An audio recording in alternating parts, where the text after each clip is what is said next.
Hello guys, എന്തൊക്കെയുണ്ട് വിശേഷം? എല്ലാവരും സുഖമായിട്ടിരിക്കുന്നോ? ഞങ്ങളിവിടെ അടിപൊളിയായിട്ടിരിക്കുന്നു കേട്ടോ. അപ്പോൾ അച്ചു ഇന്ന് നൈറ്റ് എന്നിട്ട് വരുന്ന ദിവസമാണ്. എനിക്കാണെങ്കിൽ ഇന്ന് ഓഫും കൂടാണ്. അപ്പോൾ ഞാൻ ഓർത്തു എന്നാൽ പിന്നെ അച്ചു വരുന്നതിന് മുന്നേ രാവിലെ എഴുന്നേറ്റ് അച്ചുവിനൊരു ബ്രേക്ക്ഫാസ്റ്റ് ഉണ്ടാക്കി കൊടുത്താലോ എന്നുള്ളത്. യൂഷ്വലി അച്ചു നൈറ്റിലുള്ള സമയത്താണെങ്കിൽ ഞാൻ രാവിലെ അങ്ങനെ എഴുന്നേക്കാറൊന്നുമില്ല. അച്ചു തന്നെ എന്തെങ്കിലുമൊക്കെ നിന്ന് തപ്പി പിടിച്ച് കഴിക്കും. അപ്പോൾ പിന്നെ ഇന്ന് എന്തായാലും അച്ചുവിനൊരു സർപ്രൈസ് ആയിട്ട് കൊടുക്കാന്നുള്ള രീതിയിലാണ് ഞാൻ ഇന്ന് പ്ലാൻ ചെയ്തിരിക്കുന്നത്. അപ്പോൾ today's breakfast is pan cake with chocolate syrup and coffee. അപ്പോൾ ഇതെല്ലാം ഉണ്ടാക്കി കഴിഞ്ഞിട്ട് ഞാൻ അവിടെ വിൻഡോ സൈഡിൽ ഇങ്ങനെ നോക്കിയിരിക്കുകയാണ് അച്ചു വരാനായിട്ട്. അപ്പം ഞാൻ ഒത്തിരി ഇൻട്രോ പറഞ്ഞ് അങ്ങോട്ട് ലാഗ് അടുപ്പിക്കുന്നില്ല. അപ്പോൾ welcome to daily diaries of J and S.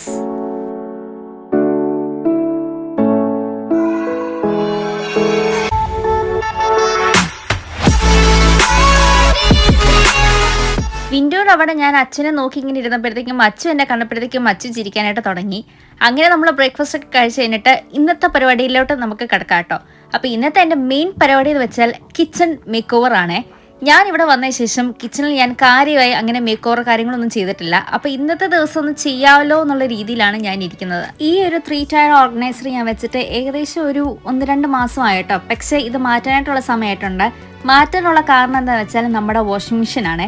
ഞാൻ നേരത്തെ പറഞ്ഞ പോലെ നമ്മുടെ വാഷിംഗ് മെഷീൻ തുണികളൊക്കെ ഇട്ട് കഴിഞ്ഞാൽ ഡാൻസ് കളിച്ചുകൊണ്ടിരിക്കും. അപ്പോൾ ആ ഡാൻസ് കളിക്കുന്ന കാരണം ഈ സ്പൈസസ് എല്ലാം മുന്നോട്ട് വന്ന് താഴോട്ട് വീഴാനായിട്ട് തുടങ്ങിയിട്ടുണ്ട്. അപ്പം അതിനി കൂടുതലും വഷളാവാതിരിക്കാൻ വേണ്ടി ഞാൻ ഓർത്ത് തന്നെ ആ ഒരു ഓർഗനൈസർ എടുത്ത് മാറ്റാന്നുള്ളത്. അങ്ങനെ വേറൊരു ഓർഗനൈസർ ഞാൻ മേടിച്ചിട്ടുണ്ടേ. അങ്ങനെ ഓരോന്ന് ഞാൻ ക്ലീൻ ചെയ്ത് അങ്ങോട്ട് മാറ്റി മാറ്റി വെച്ചുകൊണ്ടിരിക്കുകയാണ്. പല ആൾക്കാരും കുക്കിംഗ് വീഡിയോസ് ചെയ്യുമ്പോൾ എനിക്ക് ഭയങ്കര ആഗ്രഹമാണ് കേട്ടോ അങ്ങനത്തെ ഒരു കിച്ചൺ കിട്ടണമെന്നുള്ളത്. പക്ഷെ അങ്ങനെ ഇതൊരു കിച്ചൺ ആക്കി എടുക്കും എന്നുള്ളത് എനിക്ക് ഇന്നേ വരെ ഒരു ഐഡിയ ഇല്ലായിരുന്നു.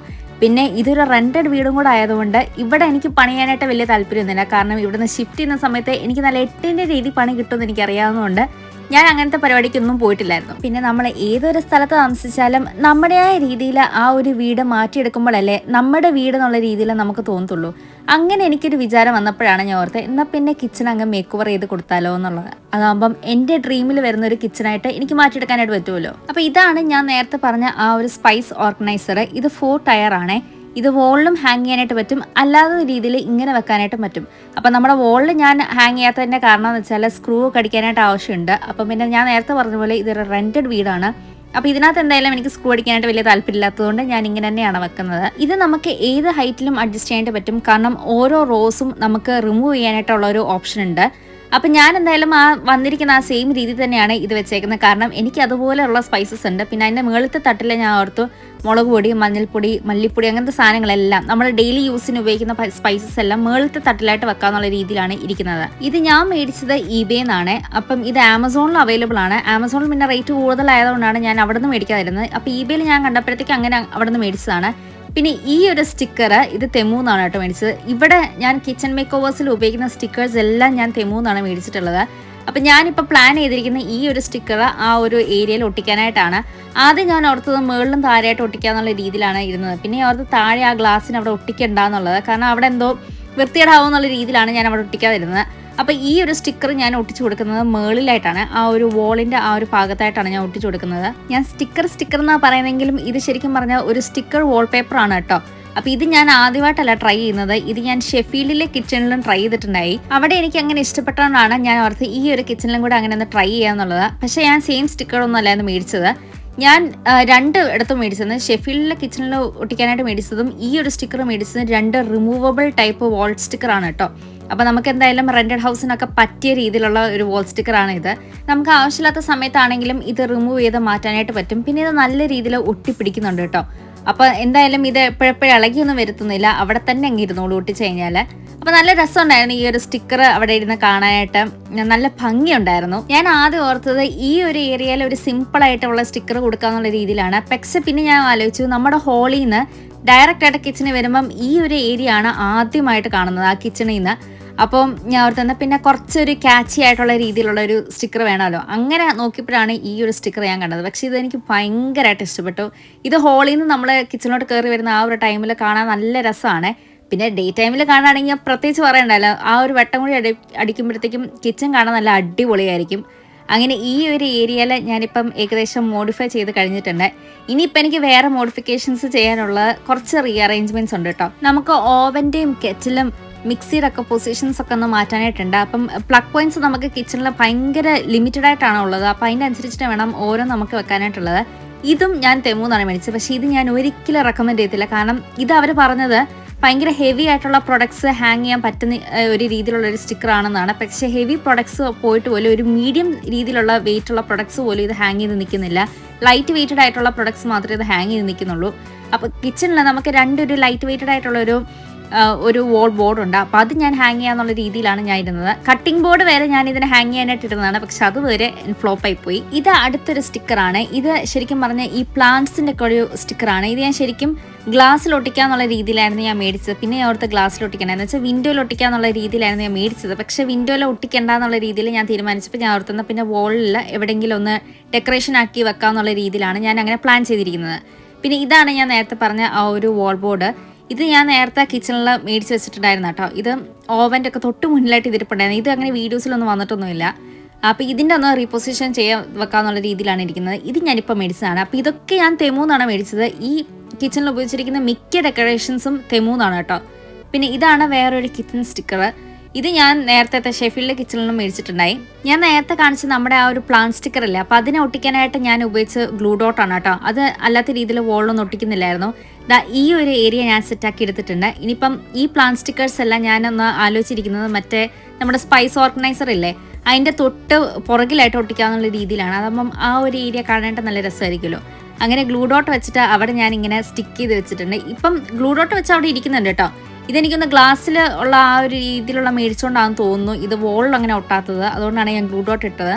എന്തായാലും ഈ ഒരു ഏരിയയും ഭംഗിയായി വന്നിട്ടുണ്ട്. അപ്പോൾ ഈ ഒരു ഏരിയയിലായിരുന്നു നമ്മുടെ കെറ്റിലും മിക്സിയും ഒക്കെ ഇരുന്നത്. അപ്പോൾ അവിടുന്ന് ഞാൻ അതെല്ലാം എടുത്ത് മാറ്റിയിട്ടുണ്ട്. ഇതിപ്പം രണ്ടും ഓവൻ്റെ സൈഡിലായിട്ടാണ് ഇരിക്കുന്നത് കേട്ടോ. അപ്പോൾ ഇവിടെ ഒരു പ്ലഗ് പോയിന്റ് ഉണ്ട്. അവിടെ ഇപ്പോൾ വാഷിംഗ് മെഷീൻ മാത്രം കണക്റ്റഡ് ആയിട്ട് ഇരിപ്പുള്ളൂ. വേറെ ഒന്നും കണക്ട് ചെയ്തിട്ടില്ല. വേറെ എന്തെങ്കിലുമൊക്കെ നമുക്ക് ആവശ്യമുണ്ടെങ്കിൽ മാത്രം ആ ഒരു പ്ലഗ് പോയിന്റിൽ കണക്ട് ചെയ്താൽ മതിയല്ലോ. പിന്നെ ഈ ഒരു ഏരിയയിലായിരുന്നു ഞാൻ നേരത്തെ പറഞ്ഞ ആ ഒരു വോൾ ബോർഡ് ഇരുന്നത്. അപ്പോൾ ഇവിടെ ഞാൻ ഇപ്പം ഇങ്ങനെ ഒരു ഫോട്ടോ ഫ്രെയിം വെച്ചിട്ടുണ്ട്. ഇത് നേരത്തെ നമ്മുടെ കിച്ചണിൽ ഇരുന്നതാണ്. ഇത് ഇവരുടെ തന്നെയാണ്, നമ്മുടെ അല്ല. പിന്നെ ഇതിൻ്റെ ഇടയ്ക്ക് നമുക്ക് ലഞ്ച് കഴിക്കാനായിട്ടുള്ള എന്തെങ്കിലും പ്രിപ്പയർ ചെയ്യണമല്ലോ. അപ്പോൾ ഇന്നത്തെ ലഞ്ച് എന്താണെന്ന് വെച്ചാൽ എഗ് റൈസ് വിത്ത് സാമൺ ആണ്. അപ്പോൾ ഒരു വെറൈറ്റി രീതിയിൽ ഉണ്ടാക്കാന്നുള്ള രീതിയിലാണ് ഇരിക്കുന്നത്. എനിക്കറിയത്തില്ല ആ കോമ്പിനേഷൻ നല്ലതാണോ അല്ലേ എന്നുള്ളത്. എന്തായാലും മീനൊക്കെ പുരട്ടി ഞാൻ ഫ്രിഡ്ജിൽ വെച്ചിട്ടുണ്ട്. അപ്പോൾ ഇതിൻ്റെ ഇടയിൽ നമുക്ക് എന്തായാലും കുറച്ച് സ്പൈസസും കാര്യങ്ങളൊക്കെ ഒന്ന് റീഓർഗനൈസ് ചെയ്യാം. ഞങ്ങളുടെ കല്യാണത്തിന് മുന്നേ ഞാൻ മേടിച്ച കണ്ടെയ്നേഴ്സ് ആണ് കേട്ടോ ഇത്. അപ്പോൾ ഇതെന്തായാലും ഇപ്പോൾ ഒന്ന് കഴുകാനായിട്ടുള്ള സമയമൊക്കെ ആയിട്ടുണ്ട്. അപ്പോൾ ഞാൻ ഓർത്ത് വേറൊരു കണ്ടെയ്നേഴ്സിലോട്ടൊന്ന് മാറ്റി വെക്കാമെന്നുള്ളത്. അപ്പോൾ ഇത് നിങ്ങൾക്ക് ഓർമ്മയുണ്ടോ? ഇത് നമ്മൾ യോഗട്ട് മേടിച്ചുകൊണ്ടിരുന്ന ആ ഒരു കുപ്പിയാണേ. ഞാൻ യോഗട്ടിൻ്റെ ബ്രാൻഡ് ഓർക്കുന്നില്ല. ആരും ഒരാൾ ചോദിച്ചിട്ടുണ്ടായിരുന്നു യോഗട്ടിൻ്റെ ബ്രാൻഡ് പറയാമെന്നുള്ളത്. പക്ഷേ എനിക്ക് ആ ബ്രാൻഡ് ഓർമ്മയില്ല കേട്ടോ. ഞാൻ അടുത്ത പ്രാവശ്യം അൾഡിയിൽ പോകുമ്പോൾ ഞാൻ പറയാതെ ഏത് ബ്രാൻഡ് എന്നുള്ളത്. അങ്ങനെ ഞാൻ ഓരോ സ്പൈസസ് ആ ബോട്ടിൽസിൽ വെച്ചിട്ട് ഞാനിപ്പം അവിടെ അറേഞ്ച് ചെയ്ത് വെച്ചിട്ടുണ്ട്. ഇപ്പോൾ കാണാൻ നല്ല അടിപൊളിയായിട്ടുണ്ട്. പിന്നെ പാൻട്രി ചെറിയ രീതിയിൽ എനിക്കൊന്ന് ഓർഗനൈസ് ചെയ്യാനായിട്ടുണ്ടായിരുന്നു. അങ്ങനെ അതും ഓർഗനൈസ് ചെയ്ത് വന്നിട്ടുണ്ട്. ശരിക്കും പറഞ്ഞാൽ ഈ പാൻട്രി ഓർഗനൈസ് ചെയ്യുന്ന സമയത്താണ് എന്തൊക്കെയാണ് നിയർ എക്സ്പയറി വരുന്നതും എന്തൊക്കെ എക്സ്പയർഡ് ആയിട്ടുള്ളതെന്നുള്ളത് നമുക്ക് മനസ്സിലാവുന്ന കേട്ടോ. അപ്പോൾ ശരിക്കും പറഞ്ഞാൽ ഞാനിപ്പോൾ നോക്കിയപ്പോഴത്തേക്കും അപ്പത്തിൻ്റെ പൊടിയും മൈദപ്പൊടിയും അങ്ങനത്തെ പൊടി ഐറ്റംസ് എല്ലാം മെയ് ജൂണായിട്ട് അങ്ങനെ എക്സ്പയർഡ് ആയി വരുന്നുണ്ട്. അപ്പം ഞാൻ ഓർത്തും ചെയ്ത് ഇപ്പം നോക്കിയത് നന്നായി, അല്ലെങ്കിൽ നമ്മളിതൊക്കെ ഓർക്കത്ത് പോലും ഇല്ലായിരുന്നു. അങ്ങനെ എല്ലാം കാര്യങ്ങളും സെറ്റാക്കി ഇനി നമുക്ക് മുട്ടച്ചോറ് ഉണ്ടാക്കാം കേട്ടോ. അപ്പോൾ അത് ഉണ്ടാക്കാനായിട്ട് ഒരു 10 മിനിറ്റിൻ്റെ കാര്യമുള്ളൂ. ഞാൻ ആദ്യമായിട്ടാണ് ഉണ്ടാക്കുന്നത്. പക്ഷേ എനിക്ക് ഈ ഒരു കോമ്പിനേഷൻ നല്ലതായിട്ട് ഇഷ്ടപ്പെട്ടു. അങ്ങനെ ലഞ്ചൊക്കെ കഴിച്ച് കഴിഞ്ഞിട്ട് നമ്മൾ ഇനി പതുക്കെ കടയിലോട്ട് പോവുകയാണേ. അപ്പോൾ അന്നത്തെ ദിവസം അൾഡിയിൽ തന്നെയാണ് കേട്ടോ പോയത്. അവിടെ ഇങ്ങനെ പോയപ്പോഴാണ് റൈസ് നൂഡിൽസ് കാണുന്നത്. അപ്പോൾ ശരിക്കും പറഞ്ഞാൽ നമ്മുടെ ഇടിയപ്പമാണ്. അങ്ങനെ അത് കണ്ടു. അത് പക്ഷെ മേടിച്ചൊന്നുമില്ല. പിന്നെ നോൺ വെജിൻ്റെ സെക്ഷനിലോട്ട് പോയി. ആ നോൺ വെജിൻ്റെ സെക്ഷൻ കാര്യങ്ങളെല്ലാം മേടിക്കുന്ന അച്ചുവാണേ. അച്ഛൻ ഞാനും കൂടി പോവുകയാണെങ്കിൽ അച്ഛൻ ആയിരിക്കും ആ സെക്ഷൻസ് ഫുള്ള് ഡീൽ ചെയ്യുന്നത്. ബാക്കിയെല്ലാം ഗ്രോസറി ഐറ്റംസ് എല്ലാം ഞാൻ തന്നെ ആയിരിക്കും നോക്കുന്നത്. അങ്ങനെ ചുമ്മാ തേരപ്പാര നടന്നുകൊണ്ടിരിക്കുന്ന സമയത്താണ് ഈ ഒരു കപ്പലണ്ടി മുട്ടയുടെ സിബ്ലിംഗ് ഒക്കെ നമ്മളവിടെ കണ്ടത്. അതും മേടിച്ചിട്ടൊന്നുമില്ല, ചുമ്മാ ഇങ്ങനെ കണ്ടതേ ഉള്ളൂ. പിന്നെ ഇത് ശരിക്കും പറഞ്ഞാൽ ചോക്ലേറ്റും ബിസ്ക്കറ്റിൻ്റെ ഒക്കെ ആ സെക്ഷനായിട്ടോ. നമ്മൾ പിന്നെ ഈ ഒരു സെക്ഷൻ ചുമ്മാ വിസിറ്റ് ചെയ്തേ ഉള്ളൂ, അങ്ങനെ മേടിക്കത്തൊന്നുമില്ല. വല്ലപ്പോഴും മാത്രമേ നമ്മൾ ചോക്ലേറ്റ് ഒക്കെ മേടിക്കാറുള്ളൂ. പിന്നെ ഓരോ സെക്ഷൻസും ഇങ്ങനെ വിസിറ്റിംഗ് ആണ്. ഇങ്ങനെ ആവശ്യമുള്ള ഐറ്റംസ് മാത്രമേ ഈ പ്രാവശ്യം നമ്മൾ മേടിച്ചിട്ടുള്ളൂ. പിന്നെ ബസ്സിന് വേണ്ടി വെയിറ്റിംഗ് ആണ് കേട്ടോ. ബസ് എപ്പോഴും ഈ റൂട്ടിൽ കറക്റ്റ് ടൈമിനൊന്നും വരത്തില്ല, ലേറ്റ് ആയിട്ടായിരിക്കും മിക്ക സമയത്തും വരുന്നത്. അങ്ങനെ 3 ബാഗായിട്ടായിരുന്നു നമ്മളിന്ന് ഗ്രോസറി ഷോപ്പിംഗ് ഒക്കെ ചെയ്തിട്ടുണ്ടായിരുന്നത്. അതായിരുന്നു കേട്ടോ ആ യോഗട്ട്. ഞാൻ അന്നേരം ഒന്നും ആ ബ്രാൻഡൊന്നും നോക്കിയിട്ടൊന്നുമില്ല. അങ്ങനെ ഇത്രയും സാധനങ്ങളാണ് നമ്മൾ മേടിച്ചത്. ഇതെല്ലാം ആവശ്യമുള്ള സാധനങ്ങളായിരുന്നു. പിന്നെ കുറച്ച് സാധനങ്ങളൊക്കെ ഞാൻ സ്റ്റോക്ക് ചെയ്ത് വെക്കാം കേട്ടോ. ഈ എണ്ണയും അങ്ങനത്തെ സാധനങ്ങളെല്ലാം സ്റ്റോക്ക് ചെയ്ത് വെക്കാനായിട്ടുള്ളതാണ്. കാരണം എനിക്ക് ഈ ലാസ്റ്റ് മിനിറ്റ് ഈ സാധനങ്ങളൊന്നും വീട്ടിലില്ലാന്ന് കാണുമ്പോഴത്തേക്ക് എനിക്കെന്തോ എനിക്കത് ഇഷ്ടമല്ല. എനിക്ക് അതുകൊണ്ട് എല്ലാ കാര്യങ്ങളും ഇങ്ങനെ സ്റ്റോക്ക് ചെയ്ത് വെക്കാനായിട്ടാണ് എനിക്ക് ഭയങ്കര ഇഷ്ടം. അങ്ങനെ അച്ചുവിൻ്റെ വക ഒരു കിടിലൻ മന്തി കഴിച്ചതോടെ ഇന്നത്തെ വ്ളോഗ് നമ്മൾ എൻഡ് ചെയ്യാനായിട്ട് പോവാണ്. അപ്പോൾ എല്ലാവർക്കും വീഡിയോ ഇഷ്ടപ്പെട്ടു എന്ന് വിചാരിക്കുന്നു. അപ്പോൾ നാളെ ഞാൻ വേറൊരു വീഡിയോ ആയിട്ട് വരുന്നവരെ till then this is daily diaries of ചെയ്യാൻ്റെ സൈനിങ് ഓഫ്.